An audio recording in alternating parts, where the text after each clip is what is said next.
let's move on, bro. I know this game is near and dear to your heart. You've been wanting to talk about the Dolphins, and now we got a game to look at. We got to see what happened.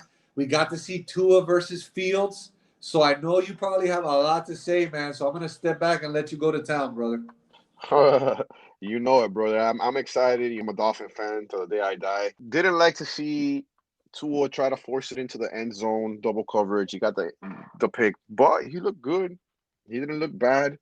He was 8 of 11 for 99 yards, so his accuracy was on point. I'm not really too crazy about Tua, but the stats are there. I'm not, like I said, that interception was into double coverage. So Jacoby Brissett, though, 6 of 10 for 67 yards. He ended up throwing a touchdown to Salvon Ahmed. I saw that on the highlights too.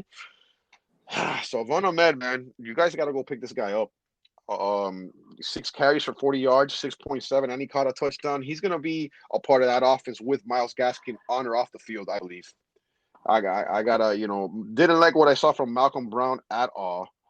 Wish I could have saw a better showing from Garrett Dokes, but it was his first preseason game, so we gotta give him some time. Gesicki looked good. Lynn Bowden Jr. looked good. Like I said, Salvin Ahmed, loved him. Gaskins looked really good. Somebody I'm really, really high on and super excited about. Just eager to see more of Tua, see how he does. Everything else I like. I want to see how he gels with the first stringers, though. This is all nice and dandy, but I want to see him gel with Devontae Parker, Fuller, and everybody else that we've got, and especially the first round pick. You know what I'm saying? From Alabama. That's the one that I want to see ball and prove me wrong most of all. So let's see what happens. On the other side, we got my man Justin Fields. Went 14 of 20, 142 yards and a touchdown. I loved what I saw from him. I know it's just the second and third strings guys, but he threw for a touchdown and he ran for a touchdown, which is exactly what you want to see from this guy. I'm super excited. Now I'm really excited. I don't know about you, but now I'm really excited because now I know this guy can do it at the NFL pro level. He didn't really have his number one wide receiver at all or his number two, and he still got it done. Um, I'm on the train even more now. I really, really think that this guy has a shot of being the best quarterback in this draft class, Brandon. I agree, man. I mean, I think it's him and another guy that we're going to talk about later on. I'm going to tell you, it hurt, though, watching Fields and Tua play because Fields looks so much better than Tua, bro. So Oh, much yeah. better. And Tua's a year into the league, and he looked more like the rookie than Fields looked. And to know that we could have drafted Fields, okay, without having to, we could have traded up. We traded up. We drafted that guy Waddle, and we could have had Fields instead, bro. And that's You one know, thing I want to mention. I don't want to cut you off, but where's Waddle at? Where was Waddle? well, Like he played, but he got no targets and no receptions, bro. But he, that's hey, what I he, mean. but he was a punt returner, so we got a good punt. It's like Ted Ginn all over again, dog. Oh my God. That's you know what? It's hilarious that you say that, but that's very true. I like that. Hopefully that's not the outcome, but where was Waddle? That's all I gotta ask. Yeah, Didn't we yeah, get man. didn't we get him to tailor to his game? Well, but enough of that. Go ahead, brother. No, yeah. So, it Fields was looking great, bro. And again, it's just knowing that we could have had Fields, and instead we got Tua.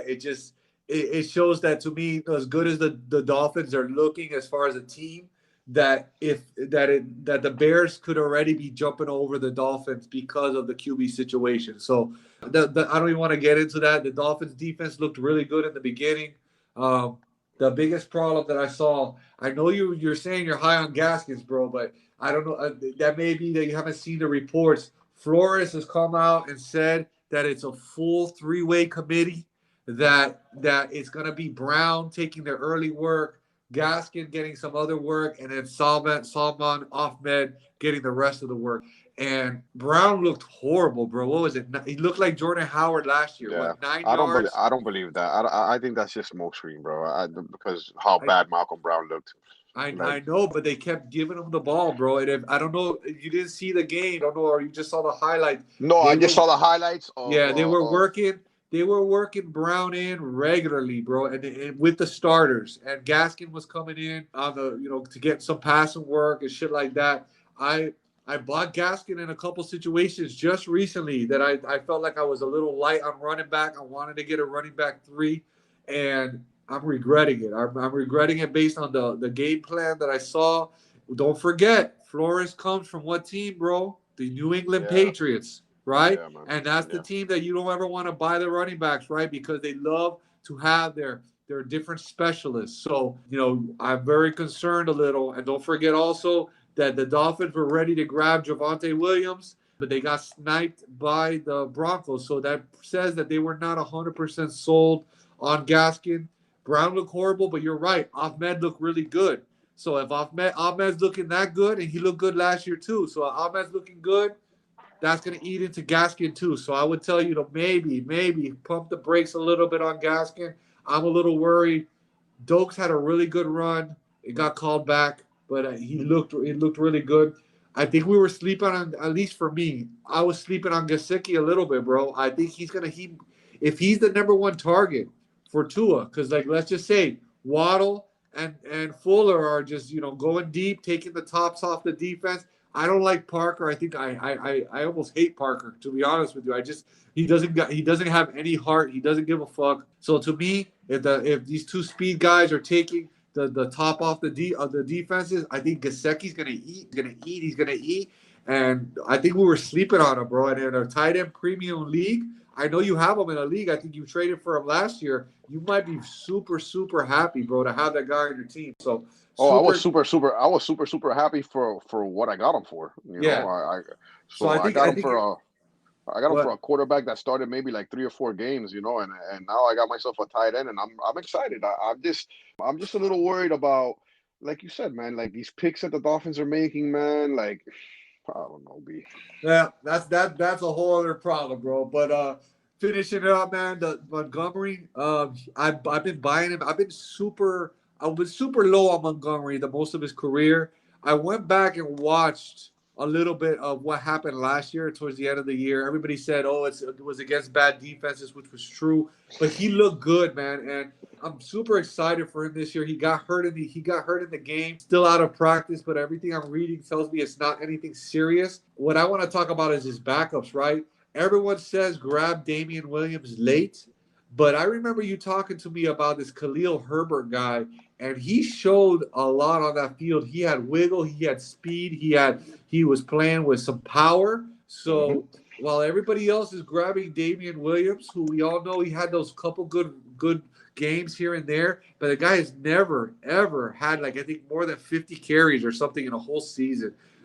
I think Herbert is the guy to grab, and he's cheaper. So that's who I'm grabbing. Dynasty, maybe even a redraft in case something's wrong with Montgomery. Yeah, I mean, that's like I said. That's what we're all about. Sleepers. Khalil Herbert, man. I'm telling you, that kid, watch him.